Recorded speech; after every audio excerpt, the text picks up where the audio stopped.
कूर्म अवतार भगवान विष्णु का दूसरा अवतार। कल्पना कीजिए, एक ऐसा समय जब देवताओं की शक्ति समाप्त हो चुकी थी। असुरों ने स्वर्ग पर अधिकार कर लिया था और पूरी सृष्टि संकट में थी। तभी सृष्टि के रक्षक पालनहार भगवान विष्णु ने लिया अपना दूसरा अवतार। एक ऐसा अवतार जो पर्वत को अपनी पीठ पर उठा सकता था और जिसने संभव बनाया ब्रह्मांड की सबसे महान घटना, समुद्र मंथन। यह है कहानी कूर्म अवतार की। देवताओं का घमंड और ऋषि का श्राप। स्वर्ग लोक में देवताओं का राज्य था। देवताओं के राजा इंद्र अपने ऐश्वर्य और शक्ति पर बहुत गर्व करने लगे थे।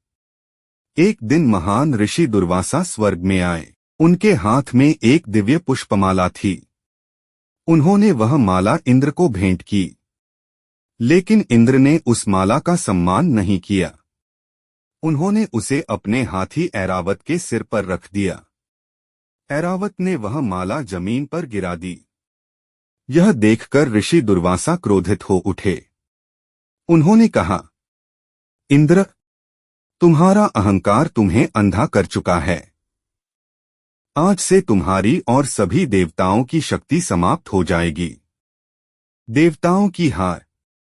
ऋषि के श्राप के बाद देवताओं की शक्ति धीरे धीरे समाप्त होने लगी। इस अवसर का लाभ उठाकर असुरों ने स्वर्ग पर आक्रमण कर दिया। देवताओं और असुरों के बीच भयंकर युद्ध हुआ, लेकिन बिना शक्ति के देवता असुरों के सामने टिक नहीं सके। स्वर्ग लोक पर असुरों का अधिकार हो गया। पराजित और निराश देवता सहायता के लिए पहुंचे। सृष्टि के पालनहार भगवान विष्णु के पास। विष्णु की योजना। देवताओं ने भगवान विष्णु से प्रार्थना की, हे प्रभु, हमें असुरों से बचाइए, हमारी शक्ति लौटाइए। तब भगवान विष्णु ने उन्हें एक अद्भुत योजना बताई। उन्होंने कहा, तुम्हें अमरता का अमृत प्राप्त करना होगा। इसके लिए तुम्हें क्षीर सागर का मंथन करना होगा। लेकिन यह कार्य अकेले देवताओं के लिए संभव नहीं था। इसलिए भगवान विष्णु ने कहा, इस कार्य में असुरों को भी शामिल करो। मंथन के लिए मंदराचल पर्वत को मथानी बनाया जाएगा और विशाल नाग वासुकी को रस्सी। समुद्र मंथन की शुरुआत। देवताओं और असुरों ने मिलकर मंदराचल पर्वत को उठाया और उसे क्षीर सागर तक ले गए। लेकिन जैसे ही पर्वत को समुद्र में रखा गया, वह तुरंत समुद्र की गहराई में डूबने लगा। देवता घबरा गए। तब भगवान विष्णु ने एक अद्भुत रूप धारण किया। उन्होंने लिया अपना दूसरा अवतार, कूर्म अवतार।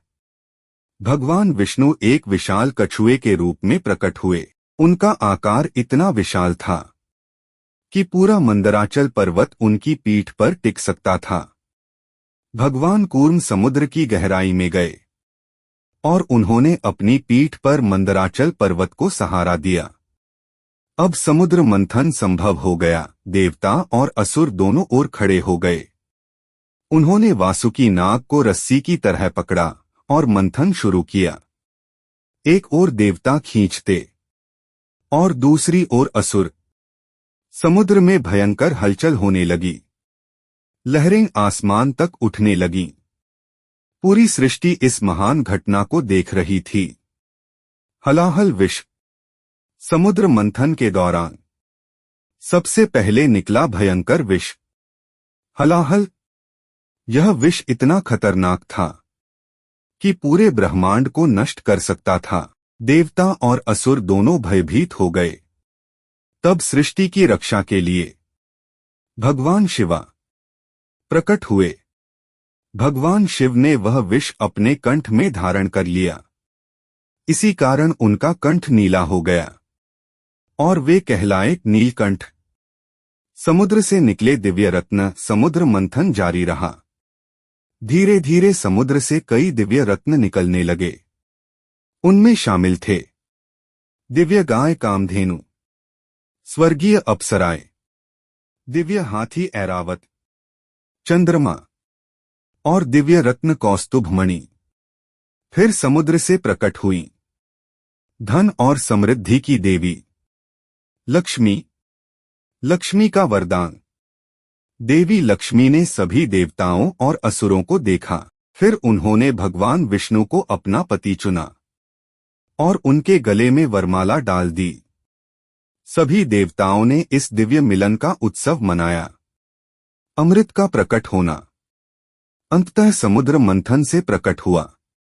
अमरता का अमृत। अमृत। अमृत से भरा स्वर्ण कलश समुद्र से बाहर आया। अमृत को देखते ही देवताओं और असुरों में विवाद शुरू हो गया। मोहिनी अवतार।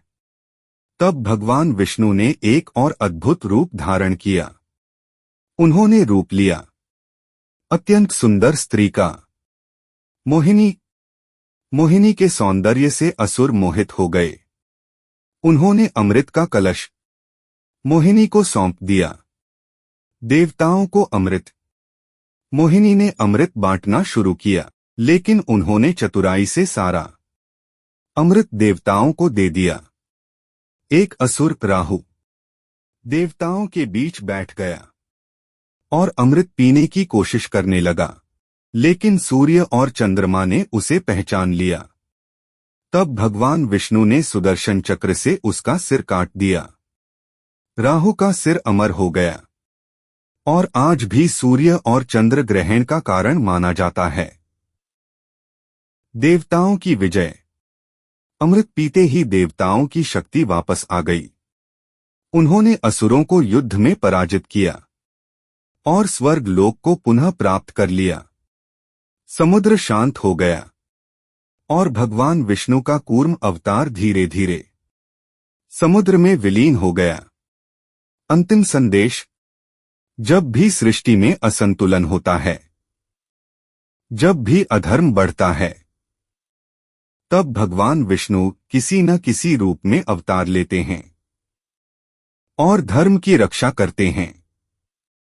कूर्म अवतार हमें सिखाता है कि कभी कभी महान कार्यों को पूरा करने के लिए धैर्य और सहयोग दोनों की आवश्यकता होती है। यही थी कहानी भगवान विष्णु के दूसरे अवतार कूर्म अवतार की।